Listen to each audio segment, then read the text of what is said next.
Hey guys, welcome back. So building a house on raw land can be an amazing adventure. In this episode, me and my friend Dan Haberkost are gonna walk you through the steps to build a house on raw vacant land, and we're gonna show you the process in the meantime.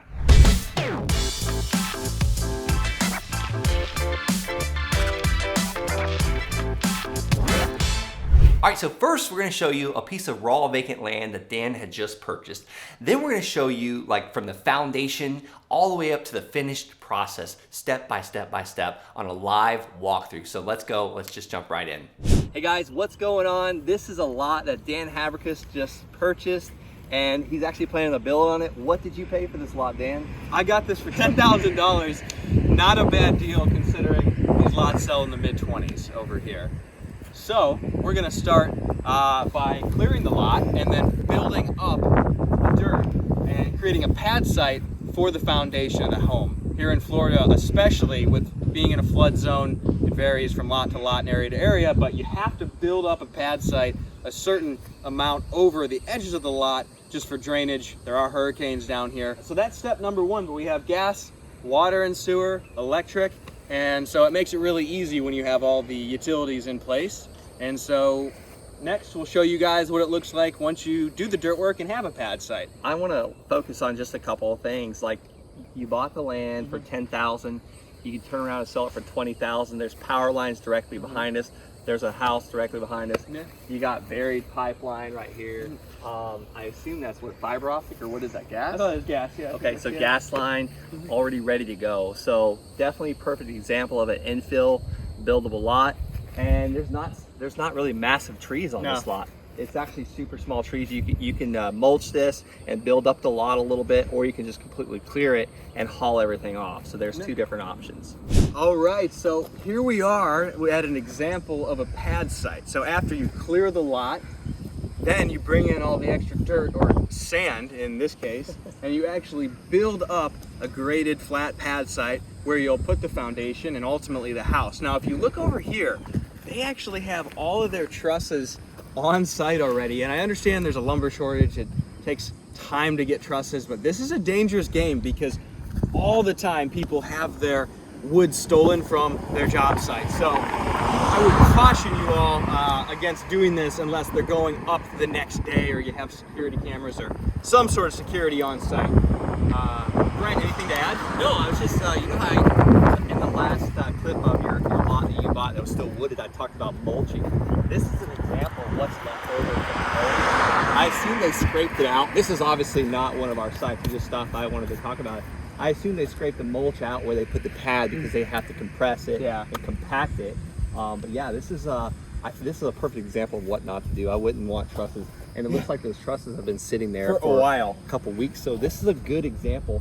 This would be a lot I would send a mailer to and probably skip trace and call and text and see if they'd be interested in selling this pad or this actual pad lot. All right, so you got your pad site graded, all your dirt moved in, and now this is an example of what you do next. From there, you start to set the wood to pour your foundations, right, your footer. And along with that, you want to put in, if you can see the pipes, your sewer and water line so that you're ready to tap into the utilities, or this may be, we didn't look at the back of the lot, but this may be a well and septic in the back over here. But regardless, you need the pipes that go in the foundation, into the concrete, to take your water in and out of the house. So that's what they're doing here, and they'll be pouring the foundation soon. A couple things I want to point out is just some little basic things for on your building site is that this white box, you can get this at like Home Depot or Lowe's. This is where all your permits go, your building permit, all these things, because when the inspector walks around, they're going to want to be able to go in this box, and you want to put that stuff in like Ziploc bags so it doesn't get wet. This little wood structure right here, right now there's such a demand on dumpsters right now. There's not a lot of dumpsters available, so basically they're throwing their building materials in this for now, and they'll either pull it out with a track hoe or a little skid steer and dump it in the dump trailer. One thing that's pretty obvious, you see these porta potties all over the place, but you have to have these on your job sites in most areas. And we'll pause for the truck to go by. most areas, because you can't just have men outside peeing in the woods or picking a tree line, because you got children playing. If you're next to a school zone, these construction sites, these guys get in big trouble for doing that. And then the final thing I want to mention is there's literally another job site right on the other side of this building site. So that's the area we're in right now. It's in a strong boom. These are the kind of areas you want to pick for when you're picking your lots to build on, because there's obviously some serious demand in here, and you don't want to just go out and reinvent something. You don't want to be the pioneer, because pioneers get arrows in the back. You want to make sure that when you do build a house, and it turns out to the one right across the street here, that one was built in the last probably 1 year, is you're going to have buyers for these houses. I hope you're liking what you're seeing so far. If you're getting value from this, definitely share this episode with somebody, and also subscribe to my channel. Let's get right back into it. Welcome back to the next step. All right, so this house pad over here, this is right after you saw the last one where they had the piping in, the plumbing, and then they're going to put the footers in. This is the step after the footers. Now you have your concrete pad, you have the rebar sticking up, and this is the next step. Then you have your concrete blocks, and the concrete blocks go over that rebar, and then they pour concrete inside of those concrete blocks for Miami-Dade hurricane standards. So the more blocks you fill up with concrete, the stronger that house is going to be able to, you know, basically withhold against brute force winds. So this is the next step. And what's really cool about these two job sites are they're using an economy of scale. They're using efficiency. So basically when they finish over here, the next step is to lay the blocks. Here's one of the things that's a little weird. I just want to mention. It's Monday morning, 10:30 a.m. Why are there not people here working? Here we are a little bit further along. Not only did they get all their block up, but they got their trusses attached, their roof on. You can see it all inside there. The initial wood is all put up.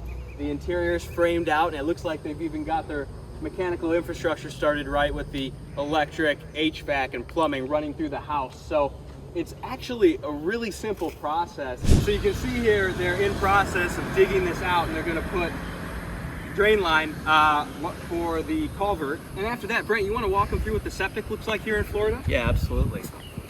So since this house doesn't have a sewer line running by it, they're going to have to install a septic system, which they so beautifully left it for us. They're probably just waiting for the inspector to come here and give them a thumbs up and sign off, and then they'll cover the septic system up. So this is a basic infiltrator system. The black things are the infiltrators, and you just basically, they connect like almost like flooring, and you put it in. So how it starts is the sewage and the water, you know, from your wash machine, the dishwasher, the sink, the bathtub, it all drains out of the house and it goes into that tank over there, and they'll actually seal that tank up with concrete, and then when the tank fills up, it'll overflow. So the tank is basically got bacteria eating up most of the solids, and that's why you don't really want to use bleach in your home, because it eats away that bacteria. And once that tank overflows, it goes through that pipe, which is usually 4 inches, and it fills each one of these infiltrator systems up to leach into the sand. So this is super sandy area, so the water can drain super quick in that area and basically leach out, and then the sand cleans the water. That way when the well picks it up some other spot, it's already clean. So guys, we met with the builder on this house here a couple days ago, because build a lot of houses out west, but still learning some of the nuances and subtleties of the Florida markets down here, as every market has things that you don't know until you know. So you always got to talk to people there locally that are already building, because we have a lack of water out west, but over here we're dealing with quite the opposite, and too much water. These are all in flood zones. So it's great to meet with locals who have been doing business a long time, and that's exactly what we did with this house here. And it also exemplifies what a finished product looks like. So talking through this with the builder, this house is going to sell for about $400, so retail around $400, and the total cost was $122 a square foot, plus the land and soft costs to get the permit. So let's walk around. One thing that we noticed here, and it's pretty obvious in hindsight, but they didn't put gutters here on the front, which especially somewhere like Florida where it's constantly raining, where they have a monsoon season, you really want to be cognizant of drainage and effective drainage. So gutters on the front would have been a good idea. Again, over here, not particularly exciting, but for anyone who's owned any sort of real estate for a significant portion of time, you got to have your downspouts extended further away from the house. I would have that going quite a bit more and bury it. Because again, water ruins structure, and water is definitely a problem here. But again, just like with the other builds, you can see they have their job number and the permits over there. Well is in the back, right? They don't look like they used to. They're far more subtle than they were years ago. Got your air conditioner put on, electric meter, and yeah, this is what a finished house looks like. Time frames down here seem to be pretty typical. 5-6 months to build, 1 to 2 months to get the permit. But again, you can see now grass has grown, but they had built this up to create a pad site for the house. Septic tank is buried up front, same system as from the last house. And pretty straightforward, 3-bed, 2-bath, or 4-bed, excuse me, 2-bath ranch, 1,800 square foot. Similar product to what I've built out in Colorado. A lot of millennials and retiring baby boomers moving down here, so that sort of simple ranch works really well for those two demographics. Anything to add, Brent? Yeah, absolutely. So just a couple little things. One thing that, you know, a lot of times you'll see people build like block structures around this just to show that it's here. You can tell that they actually have a good 4-inch pipe, and I'm pretty sure this is for, you know, the days that it drops below freezing, which we might have one of those days a year. So their actual like well doesn't actually freeze up. And then another thing I want to mention is, I was thinking, how in the world is this grass so green right now? Because you look across the street, it's all dead. But the builders are actually watering it in, which is pretty awesome. You see right across the street, we can check out that one's still for sale, and all the sod is dead. So this is a Bahia type grass. When it rains, it grows like crazy. During the winter time, it browns. Other than like a St. Augustine or a Floridan grass, where if you don't water it, it dies, but it'll stay green all year long. So you want to think about that on your building process. And also, I feel like they cut corners a little bit on their pad, because the pad really shoots down, and what Dan had mentioned, if they don't get that gutter system ran out and buried, it's probably going to wash that pad out if that grass doesn't take hold. And they definitely should have probably put gutters on this whole entire house, because this is such a steep grade. They're eventually going to take their sand right out there in that lot. This right here is a pressure tank. That way they always have pressure on their house. When you turn on the water faucet, pressure will always come in. So it's pulling from over there. That's where the well is at. Anywhere from 60 to 180 foot is where we can hit water in our aquifer in Florida. And then that pressure is built up in there, so they always have water inside the house. I'm trying to think of what else to add here. I really like the lights. Definitely, I wonder if they did double pane windows. Yeah, they put some pretty good windows on this house. They are double pane. A lot of times in Florida, they'll just do single pane, where it cuts a lot of expenses, but this thing right here, the air conditioner, has to work so much harder. This is an example of the house across the street where the grass is dying. You can tell the builder's not watering it in like this one was. Another thing I want to mention is they actually have a camera up on this telephone pole, and we were walking around for quite a while at this job site and we didn't even notice it. It's actually camouflaged a little bit, but this is really important to have this on your job sites, because with what's going on with materials are super expensive right now, so they're getting walked off with quite a bit on job sites. We do this also on our flip houses, and it really just keeps people honest. When they say they're at that job site and they're actually not there, we can look on the camera and see very quickly if there's a contractor on the site or not. All right, guys, we wanted to show you an example of a very different kind of lot. So Sunset, which we showed you a few minutes ago, is a 1/4 acre infill lot, water and sewer. This is Prospect. Prospect is bigger. We're at 1/2 acre here, and there are no water or sewer lines. We have electric, but we do not have water and sewer. So we'll be drilling a well at the back of the property, putting a septic field, a leach field up here in a septic tank, and then just removing the trees in the center, putting the pad site right in the middle of the lot, and that's where we build the house. And this is a great area of town here in Lehigh. New house there, newer house right there.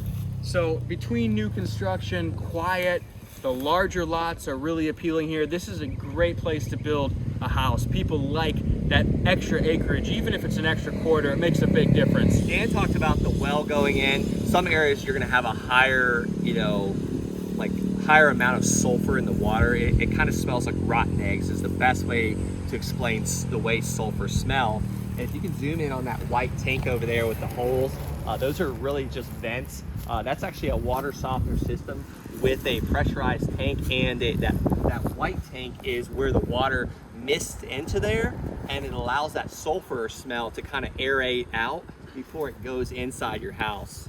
Guys, 2018, I was still serving in the military. I was working from pretty much 6 a.m. to about 7 p.m. for Uncle Sam. I was always told what to do, what to wear, where to be, literally down to what I had to wear when I rode a motorcycle. I am so fortunate and so blessed to have this opportunity to be able to build houses. If you yourself wanted to do things like this, or you're interested in having me and Dan Havercost hold your hand through the entire process to show you the steps, of purchasing the land at crazy massive discounts, to show you the steps of hiring that contractor and hiring that realtor to make sure your project goes together and is wildly successful, then head on over to ibuildfreedom.com. Check out our webinar that we do and schedule a call. If we like what you have to say, we might even invite you into the I Build Freedom hand-holding program group to walk you through your first build.